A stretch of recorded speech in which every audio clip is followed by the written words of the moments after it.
2014 when this camera came out, it was a beast. It was the camera to have. It had great specs, the highest megapixels available at the time. Comparing the cameras now to what the D810 was and still is, you can see the D810 kind of set the tone to what it should be and where most of the cameras will be going from then on. The D810 was the first one of its class, the first one of its time, and the first one to set a tonality to what a high resolution camera should be. So how relevant is it to have this camera today? I mean, it did high resolution photos, had high ISO, and the ability to shoot video. Because at the time when this camera came out, it was everything every other camera wanted to have and what every other person wanted to have right now.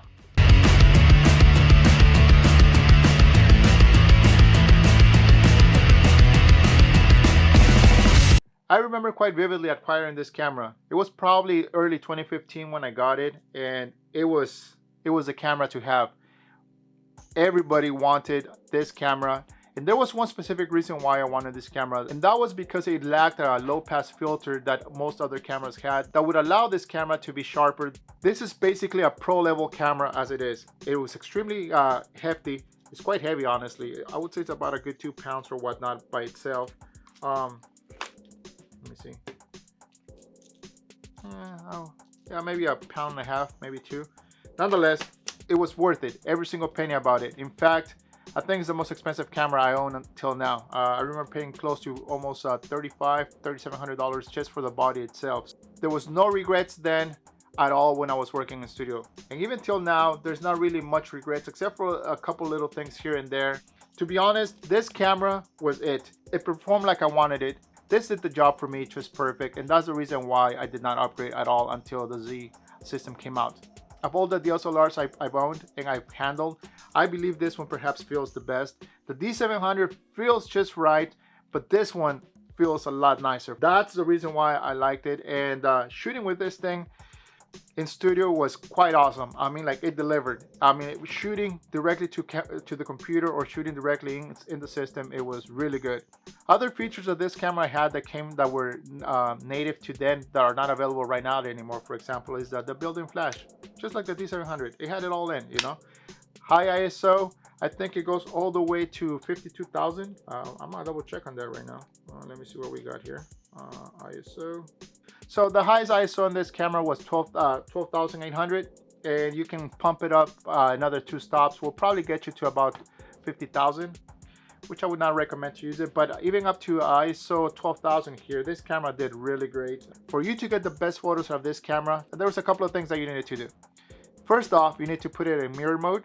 Second, you need to open the live view right there. Let me see if I can do it. So you open the live view. Let me see what let me down. Once you can see on the back of the monitor, then you can actually compensate for your exposure because it has the actual exposure lines on the back for you to use this thing like a mirrorless camera. Even though still using FX glass, I can tell you that it's at par with the Z system 100%. I compare the files of this to the Z6 and it's the same thing as far as colors, sharpness, and everything there is about it.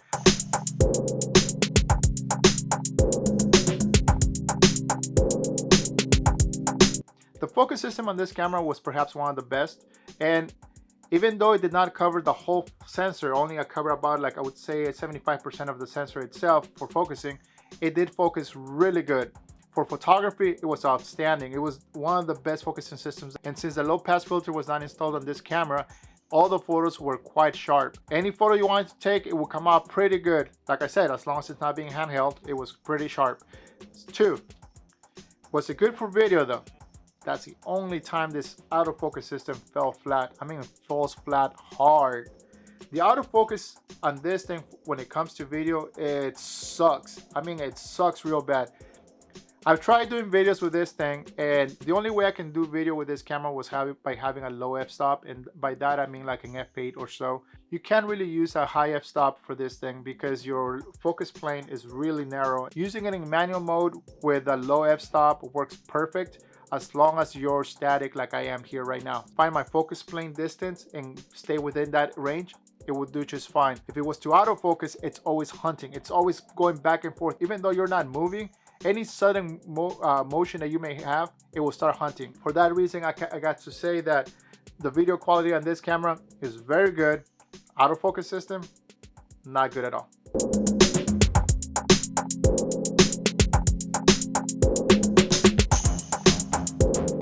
Although this system was awesome for its time, I'm not quite sure how I feel about this camera system today.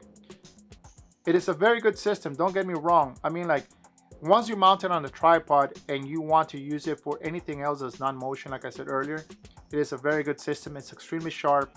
It can do the job that you want. It's at par with that of the Z7. Think of a triangle when thinking about this camera. Handheld, tripod, video. You put the camera in the middle, you can do them all. But this camera was only good at tripod. It was not good at video, and it was not good at handheld. The camera itself was very limited to what it can do, although it had all the bells and whistles that you would want to have in a camera. So for that reason, I gotta say that the D810, even though it's a great camera, it's perhaps not the camera to have today with so many more options out there. I hope you guys enjoyed this video. Please like, subscribe, or comment down below, and I'll try to answer those questions as soon as I can. As always, be nice, be proper, and stay healthy. I'll see you.